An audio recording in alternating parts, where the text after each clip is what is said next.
Eu quero simplificar voltando para o Novo Testamento, senão nós teríamos que ir para um acampamento, ficar dias conversando sobre isso, porque quase tudo na experiência humana tem a ver com expansão ou com bloqueio de natureza cognitiva. As nossas grandes guerras, os nossos grandes desencontros, os nossos grandes atestados e declarações de antagonismo mútuo e social, político, religioso, ideológico, de todas as naturezas, vem daí. Da nossa incapacidade de dilatamento, de percepção, de empatia que mude todo o nosso lugar de observação para a gente perceber coisas que de outra feita, do lugar dogmático do nosso posicionamento, a gente não enxerga nunca. Por isso eu lhes disse nos domingos anteriores que todas as exacerbações emocionais bloqueiam dramaticamente a nossa cognitividade. Inveja, e eu citei textos bíblicos, admiração obsessiva, atitudes ou sentimentos do tipo que se associa à vanglória pessoal, à soberba, à arrogância, são bloqueadores cognitivos absolutos, porque tanto mais quanto eu me torne arrogante, menos aberto eu estarei para aprender com você. Eu me basto. Os dogmas fazem isso, os fanatismos fazem isso. Os nossos compromissos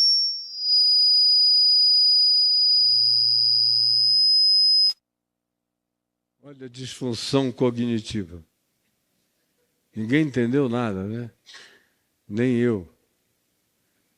Uma crise cognitiva deixa a gente tão absolutamente sem compreensão ou sem entendimento quanto eu fiquei aqui ouvindo essa explosão sonora totalmente destituída de comunicabilidade de qualquer natureza para nós, a não ser de um desconforto auditivo imenso. Pois bem, emoções, sentimentos, preconceitos, dogmatizações, engessamentos de lugares epistemológicos a partir dos quais a gente enxerga a vida e diga não há outro modo de ver a existência a não ser por esse ângulo, que é o que a religião faz com a maioria aqui, que é o que a criação moral produz na gente. Papai era assim, vovô era assim, meu trisavô era assim, seja lá quem seja assim, eu sou assim também. Fica e cria-se essa vocação de vespa, de herança, de imutabilidade venenosa para a vida da gente, que não admite mudança. É a famosa síndrome de Gabriela Cravo e Canela. Eu vivi assim, vou viver assim, vou morrer assim, sempre Gabriela. Isso é uma prisão cognitiva horrorosa, que não admite mudança, transformação.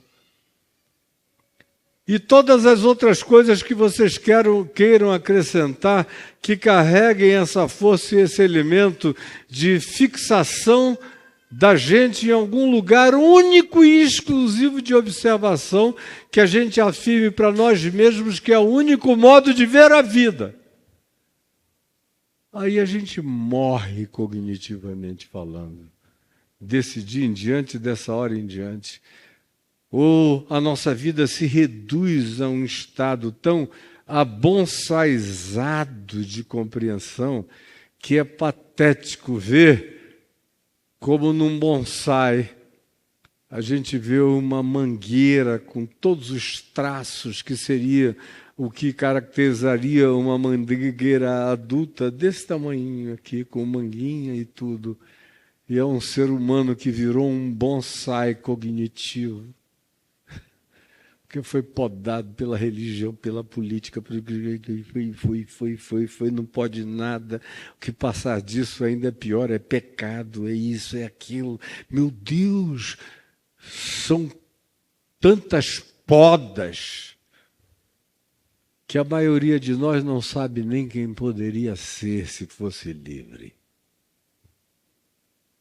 A maioria de nós não sabe nem quem seria, quem se tornaria se entendesse o significado da verdadeira liberdade, da expansão do seu próprio potencial nas mais variadas camadas de dons e de graça, de percepção, de entendimento, de discernimento e de aplicação deles no melhor para a nossa existência. Aí eu peço que você chegue aqui comigo no Evangelho de João. Eu vou ler no meu celular, porque a minha Bíblia da vida inteira está com a letra muito pequena para mim. Então, é em João 8 que eu quero que você abra a sua Bíblia. Eu poderia citar dezenas de referências e de passagens, de ocorrências que ilustrariam a mesma coisa. Por exemplo, só para não fugir ao todo dia, e ao que seja lugar comum, nessa exposição que eu estou fazendo a vocês, eu quero citar também no Evangelho de João, antes disso, o capítulo 3, que é o que mostra o encontro de Jesus com Nicodemos, aquele acadêmico, religioso, fariseu, pessoa importante, membro do Sinédrio de Israel, ou seja, do parlamento contemporâneo do primeiro século, do Sinedrim, e que foi visitar Jesus durante a noite e faz uma afirmação: mestre, nós sabemos, é uma palavra de gnose, de cognitividade, nós sabemos que tu vens da parte de Deus. Aí ele cria um argumento de causa e efeito, porque ninguém pode fazer os sinais que tu fazes se Deus não estiver com ele. Aí ele fecha Jesus dentro de um sistema de causa e efeito, que é um sistema perverso. Se você colocar Deus dentro de qualquer sistema de causa e efeito, a melhor conclusão é se tornar ateu.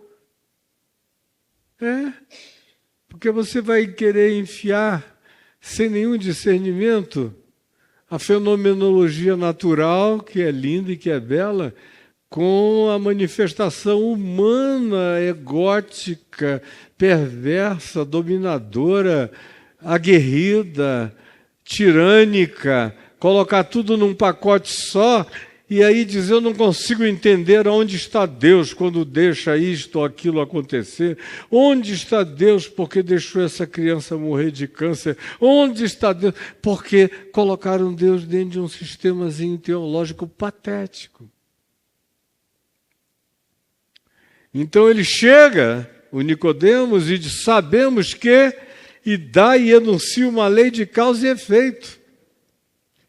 Aí Jesus disse: Nicodemos, o buraco é infinitamente mais eterno, cara. Não é aí desse tamanho, não. É muito mais profundo. E diz a ele: em verdade, tu és mestre em Israel. E antes de dizer isso, ele diz: em verdade, Nicodemos, eu te digo que se uma pessoa não nascer de novo, jamais vai enxergar, vai ter a cognitividade do significado do reino de Deus na vida. Se não nascer de novo. O que não é o que os religiosos transformaram: levantar a mão, ser batizado, dar o dízimo, cantar no coral, essa bobajada toda de religião. Nascer de novo é uma regeneração essencial da consciência, do coração, é uma transformação, é o brotar de uma nova criatura, é o romper de um casulo e fazer surgir um ser sem limite que voa, livre na graça de Deus. Aí Jesus chega e diz: se alguém não nascer de novo, Nicodemos, por esse teu caminho aí, não vai entender nada por essa lógicazinha de causa e efeito. E aí ele disse: como é que pode isso nascer de novo? Pode, porventura, um homem voltar a nascer já sendo velho? Parece a fantástica vida de Benjamin Button, não é mais ou menos assim, aquele filme com o Brad Pitt, de anos atrás? É esse o nome? É a fantástica vida de Benjamin Button, é um filme muito bonitinho. E, Senhor, pode alguém nascer sendo velho, voltar porventura ao ventre materno e nascer segunda vez? Aí Jesus disse: Nicodemo, meu filho, você é PhD em Israel, é um dos homens mais cultos do Sinédrio, mestre de mestres, e não compreendes estas coisas? Em verdade, eu te digo que aquele que é nascido da carne está limitado a esses condicionamentos e a essas diminuições às quais nós humanos, os seres humanos, foram submetidos e se submeteram. Tem que nascer de uma mutação espiritual, tem que nascer de uma ruptura dessa bolha, tem que arrebentar essa placenta da presunção para nascer da metanoia, da água, do mudar de mente, de consciência, do desenvolvimento de um novo entendimento a partir de um pressuposto completamente outro, nascer do espírito, de uma revolução interior, que te dê outra mente, outra interpretação da vida. Se não tiver isso, ninguém, nem tu, nem ninguém, jamais terá a cognitividade do reino de Deus. Jamais. Bom, isso dito, chega aqui em João no capítulo 8 e você encontra a seguinte afirmação de Jesus no verso 43. Eu vou voltar depois ao contexto do capítulo 8 e vou ficar atido apenas a ele para a gente não andar por divagações maiores e nem perder a objetividade básica. Prestem atenção, por favor. No verso 43 de João 8, Jesus diz aos religiosos, hiper religiosos, que estavam discutindo com ele: qual a razão por que não compreendeis a minha linguagem? É uma questão de natureza cognitiva. Cara, a gente fala a mesma língua, mas vocês não entendem nada, né? Porque cognitividade não tem a ver com compreensão linguística. Jesus falava aramaico, que era o que todo mundo em Israel falava, do povo até os mais eruditos compreendiam com naturalidade o aramaico. Eles podiam até entre eles falar hebraico como demonstração de status superior. Mas o aramaico era o que estava na feira, no mercado, no cotidiano, em todos os lugares. E era o que Jesus falava. Por que não compreendeis a minha linguagem? Aí ele prossegue e diz o seguinte, ele responde o que ninguém iria responder. Ele diz: é porque sois incapazes de ouvir a minha palavra. Ou seja, a questão tem a ver com a inaceitabilidade do conteúdo. Não tem a ver com a comunicação linguística, não tem a ver com a construção da imagem, da ideia, da metáfora, da expansão dela, da aplicação dela. Não, é um bloqueio anterior. É uma incapacidade intrínseca, que não tem nada a ver com deficiência mental, com incapacidade intelectual, com ausência de recursos necessariamente acadêmicos ou básicos para qualquer forma de entendimento. Não! É uma outra incapacidade mais profunda, mais intrínseca, plantada num ambiente mais íntimo da gente, que é onde habitam as nossas pressuposições inarredáveis, os nossos dogmas todos. E quando pensar em dogma, não pense só em dogma religioso, político, filosófico, abstrato, ou de qualquer outra categoria de dogma de pensamento. A gente tem também os nossos dogmas de sentimento.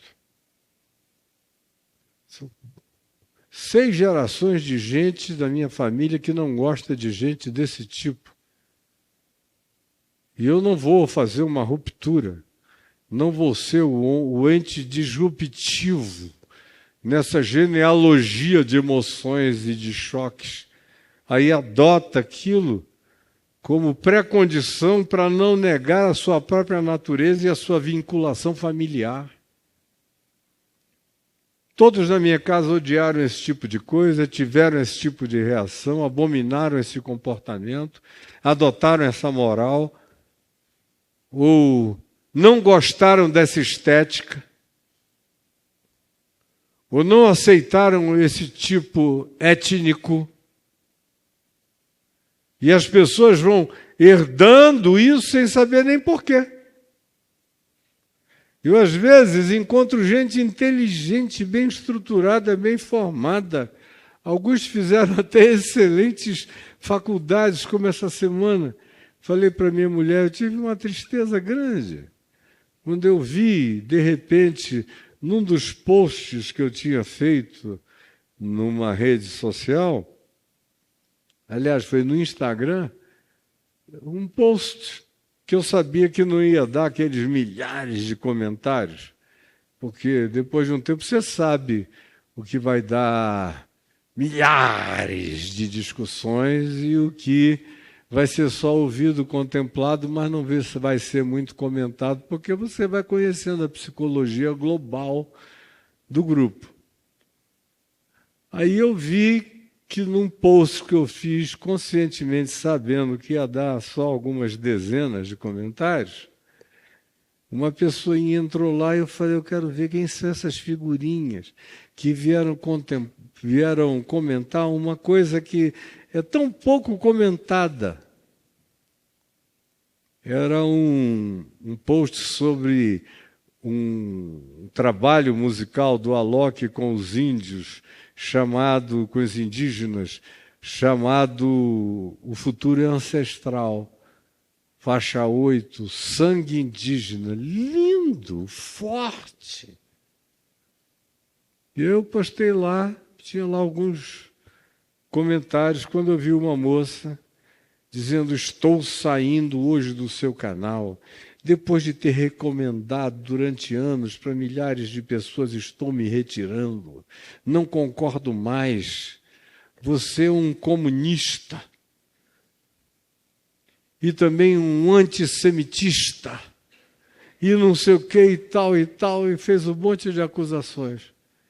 Aí eu não faço nunca isso, mas desse dia eu disse, deixa eu ver exatamente quem é essa moça. Eu fui ver, vi o currículo dela inteiro, tão bem arrumado. Foi uma pessoa que tinha tudo para pensar mais, para entender melhor.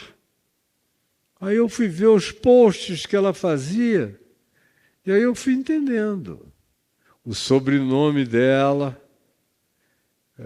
denunciava um certo vínculo étnico com o judaísmo. Aí eu fui ver os posts, aí era só bandeira do Brasil, com motocicletas para lá e para cá. Aí eu fui ver os artigos que ela reproduzia. Aí eu falei, já sei, eu sou comunista por causa disso aqui. Quem quer que ame, que seja misericordioso, solidário, que ache que vacina é uma coisa boa, que a ciência não está em guerra contra nada do que faça bem a vida, isso, aquilo outro, é comunista, marxista cultural. Então, já sei de onde vem, meu Deus, de onde vêm esses eflúvios.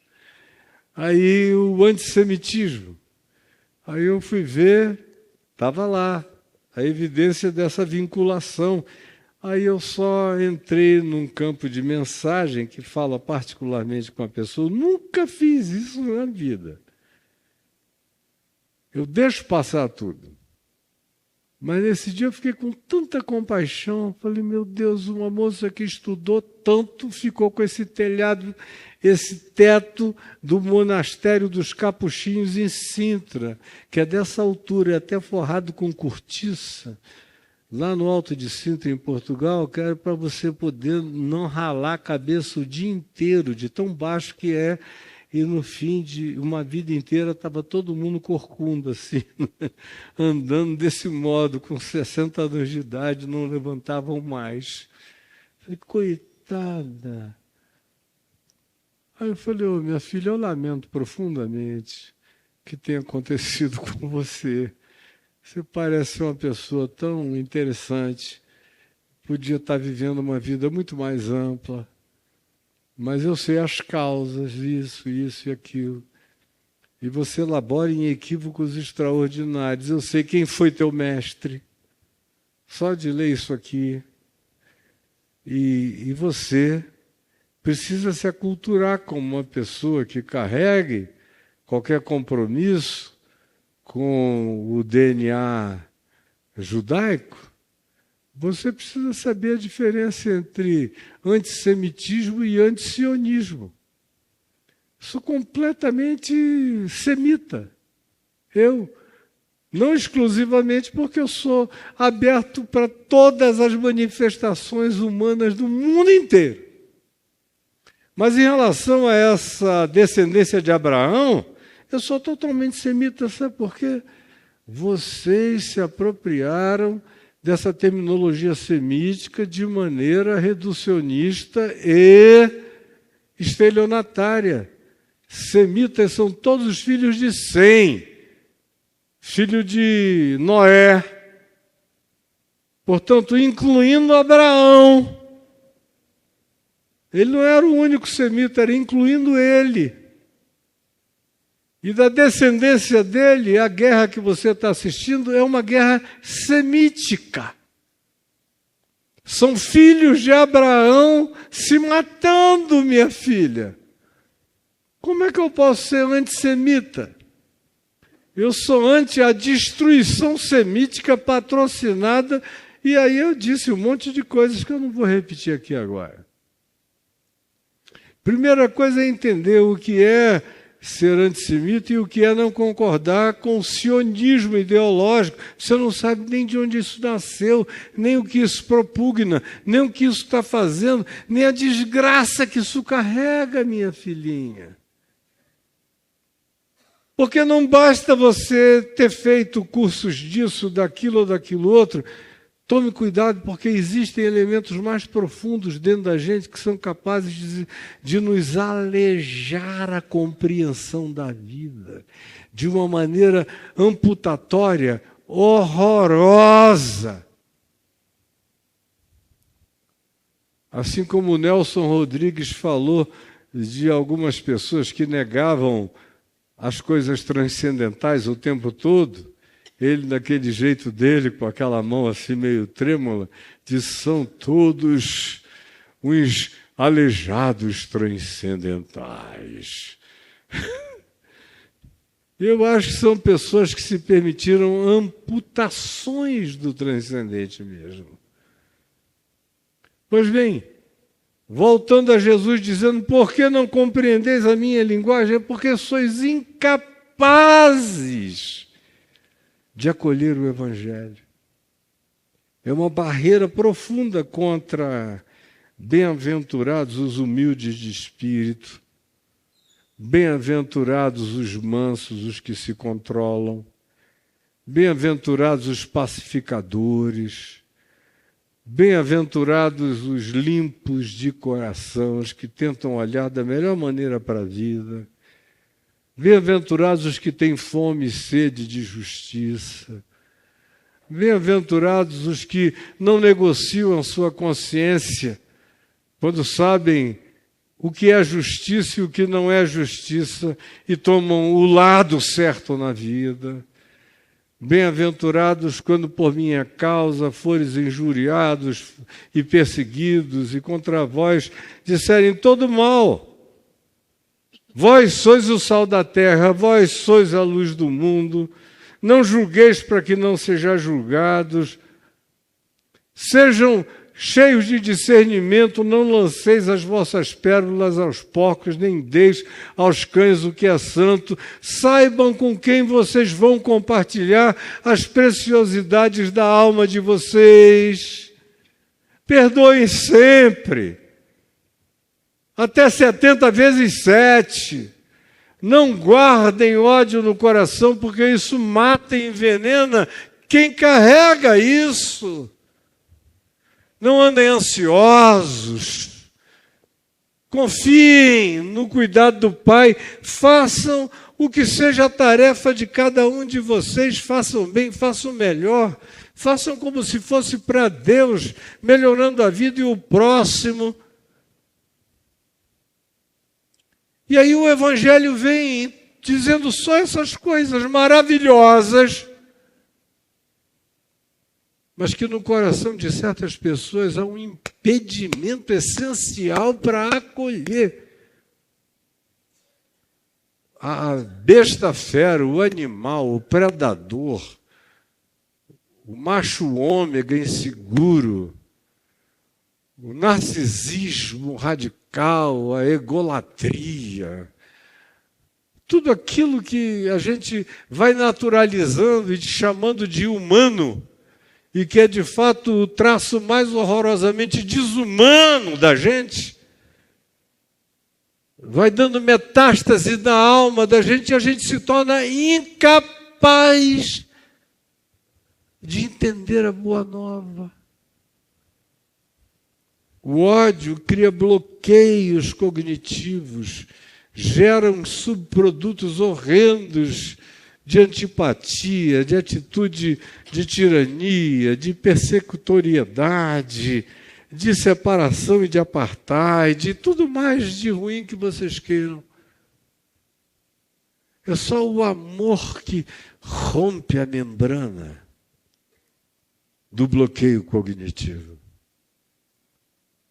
O amor enxerga quase tudo, não é tudo, porque Paulo diz em 1 Coríntios 3, em parte vemos, porque ainda somos seres relativos.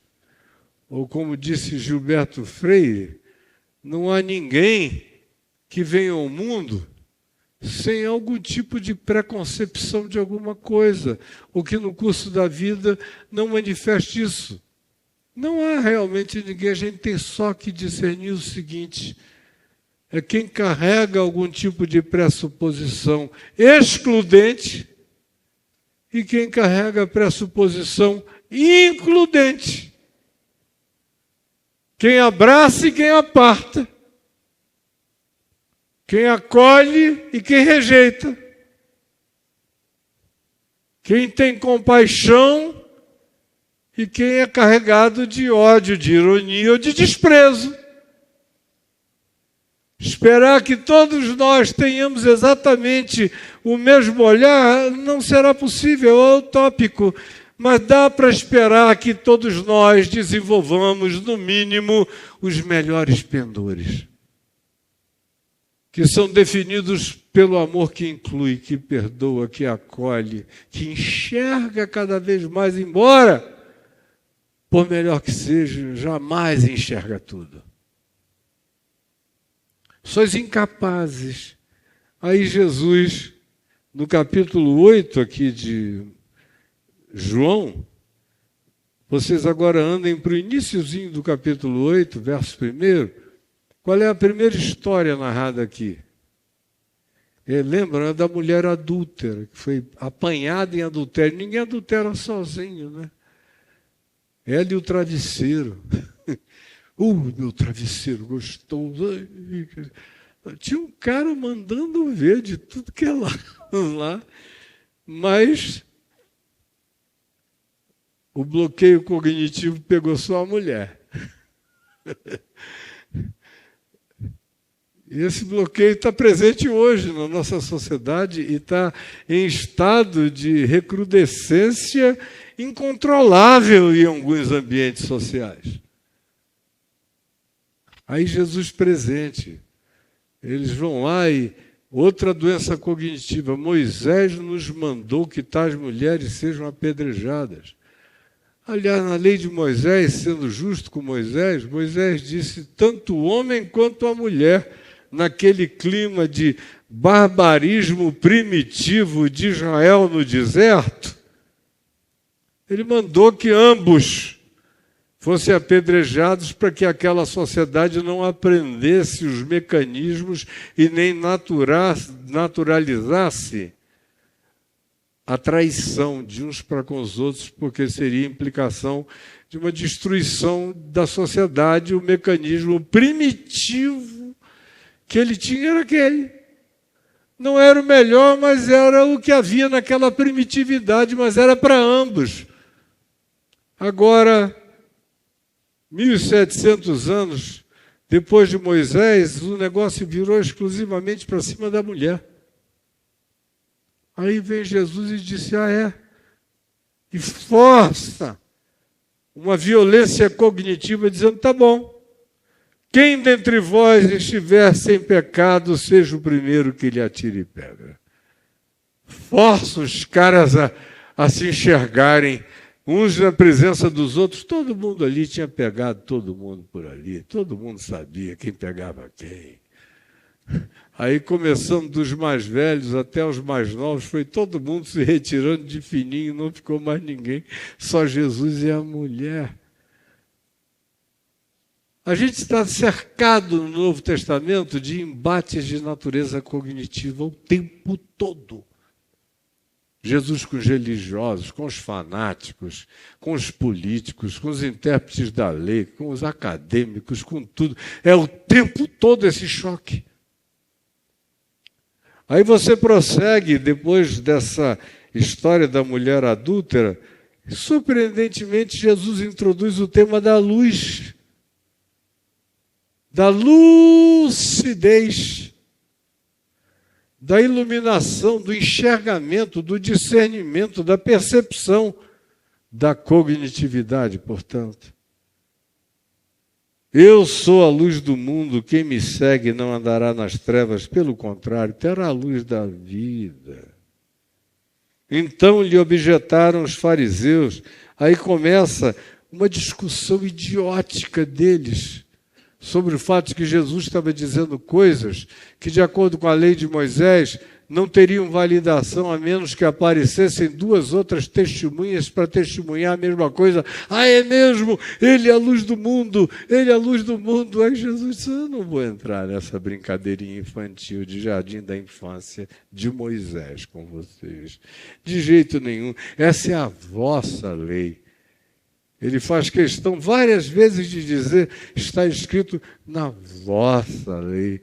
Ele se coloca fora daquele script, tão primitivo, o tempo todo. E eu não tenho tempo hoje aqui para sair falando os detalhes variados, mas vocês podem ler, e depois dessa introdução que eu estou fazendo, tudo vai ficar completamente claro.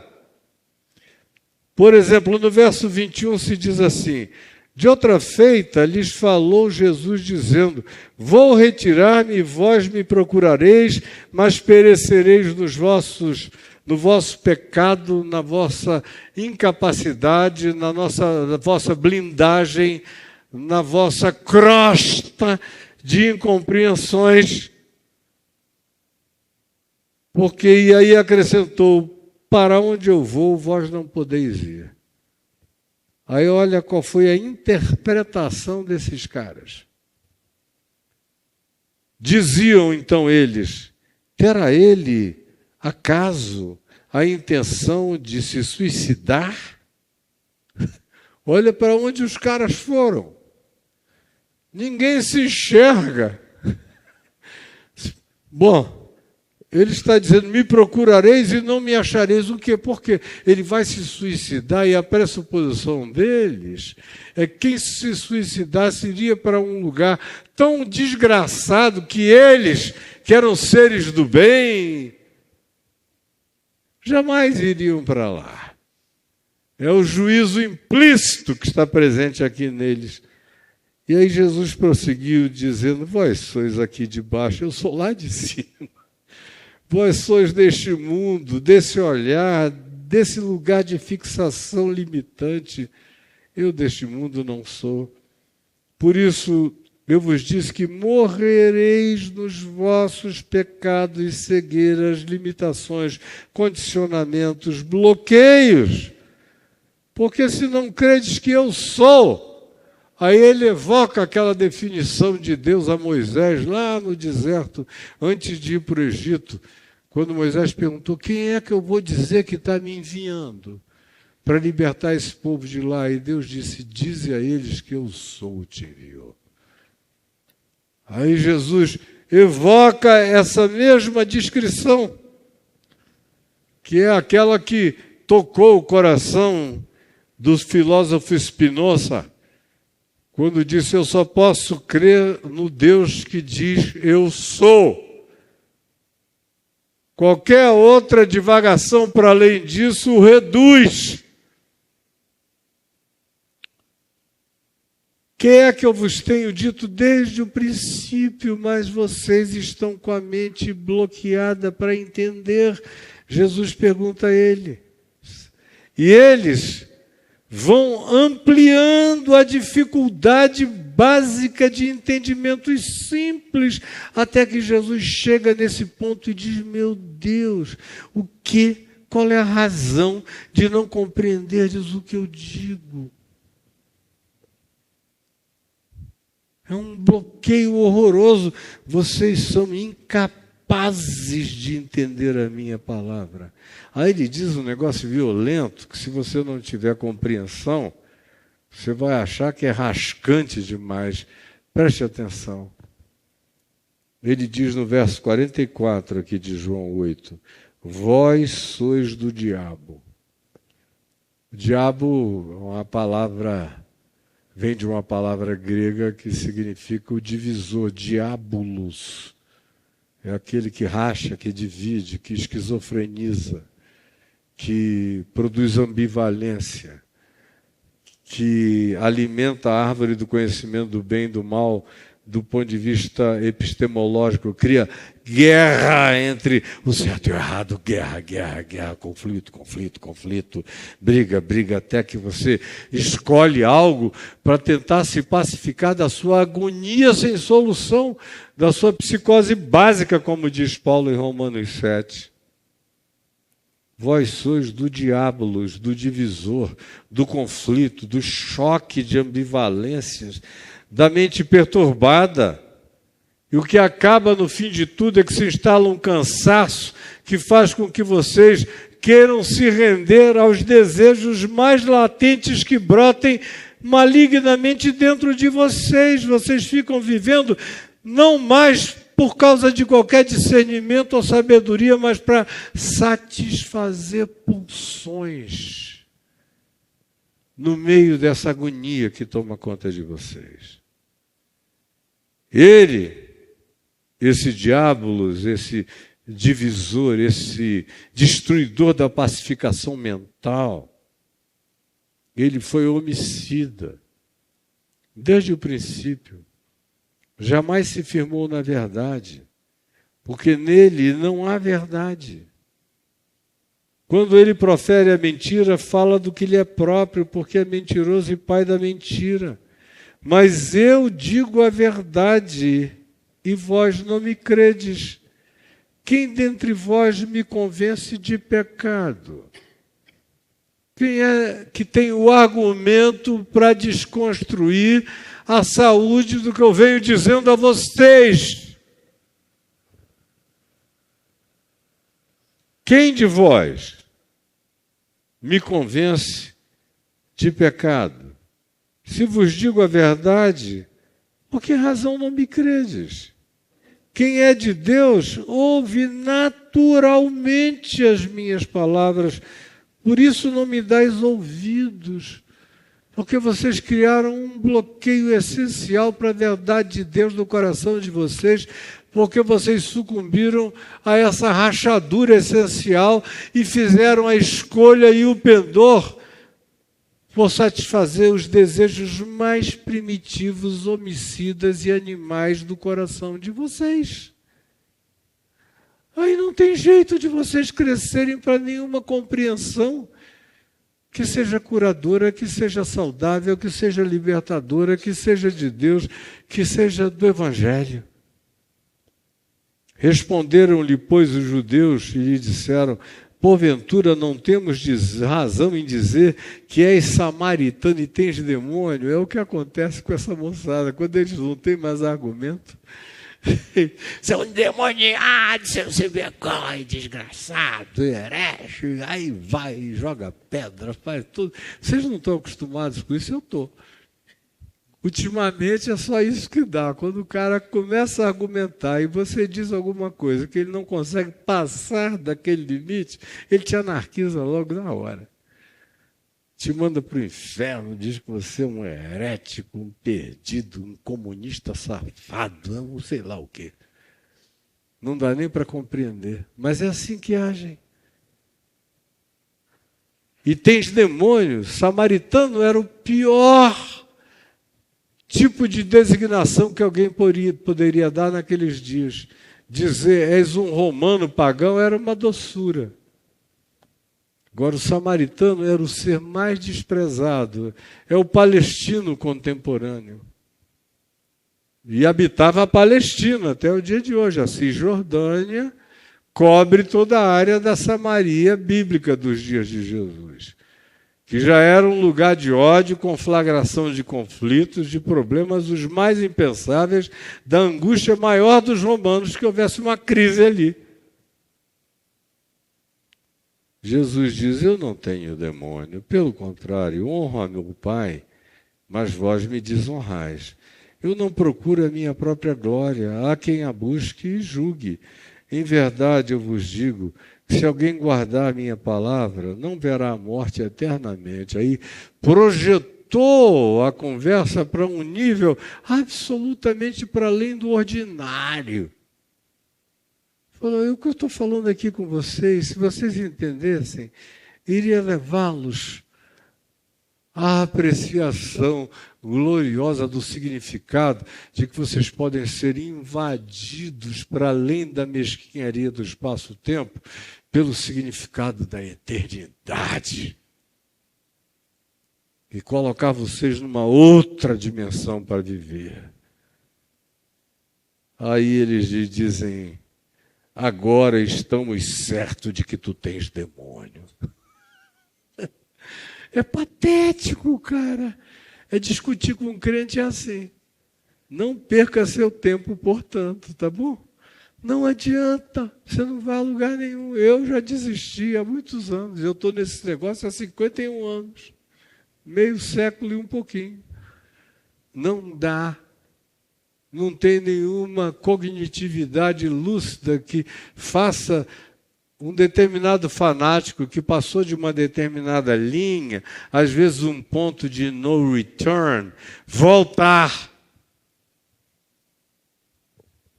É o que eles expressam aqui, o tempo todo. Nós temos certeza que tu tens demônio. Agora estamos certos de que tu tens demônio. Abraão morreu. E também os profetas, e tu dizes, se alguém guardar a minha palavra, não provará a morte. Os caras são reduzidos, estão pensando em imortalidade, enquanto Jesus está falando de vida eterna, que não tem nada a ver com imortalidade. Imortalidade é proposta de vampiro, de Drácula. Jesus está propondo algo que a morte não mata, mesmo quando chega, você a transcende.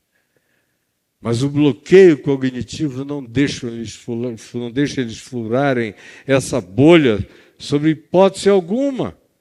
Então lhes respondeu Jesus: se eu me glorifico a mim mesmo, a minha glória nada é. Quem me glorifica é meu Pai, o qual vós dizeis que é o vosso Pai também. Com ironia ele diz isso. Entretanto, vós não o tendes conhecido. Agora, o que eu posso dizer? Eu o conheço. Se eu disser que não o conheço, serei como vós, mentiroso. Mas eu o conheço e guardo a sua palavra. Abraão, o vosso pai, alegrou-se há 2000 anos atrás, quando ele teve uma antevisão dos meus dias, que viria muito depois, e ele se regozijou. Se vocês fossem filhos de Abraão, vocês teriam a mesma percepção. Mesmo sem ter visto a história, ele se regozijou na projeção do que intuiu. Perguntaram depois os judeus: ainda não tem 50 anos e tu viste Abraão? Os caras estão sempre achatando. A proposta não adianta ir adiante, eles não alcançam. A morte da sutileza, a morte da intuição, a morte de dimensões enormes de percepção vai se configurando quando a gente se entrega a esse projeto, a esse padrão, a esse estado mental reprovável. Respondeu-lhes Jesus: em verdade eu vos digo, antes que Abraão existisse, há 2000 anos atrás, eu sou. Aí pronto.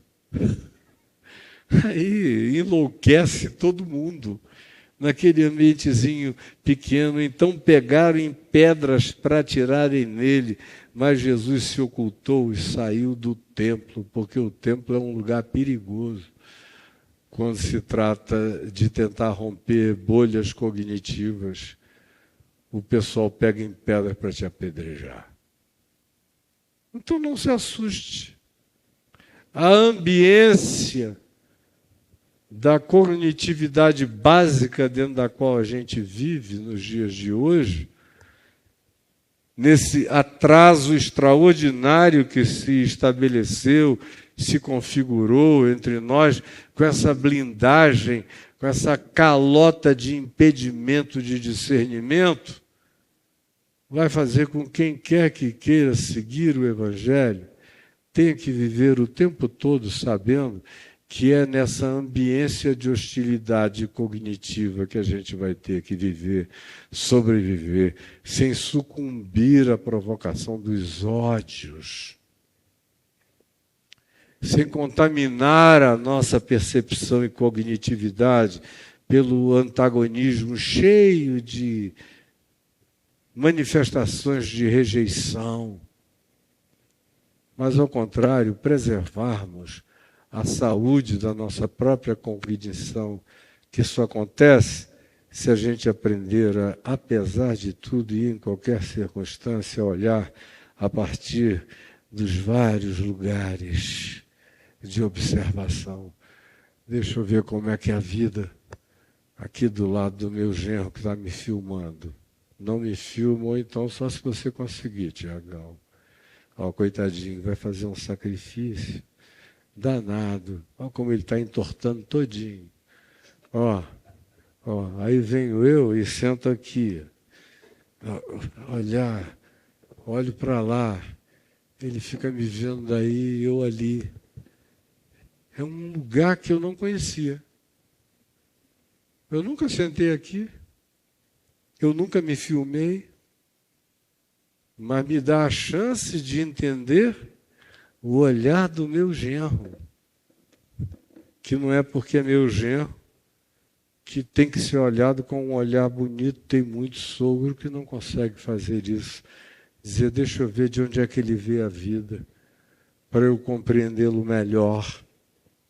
A mesma coisa com meu marido, com a minha mulher, com os meus filhos, com os meus amigos, com os meus irmãos, com os meus antagonistas, na minha sociedade, nos ambientes que eu frequento.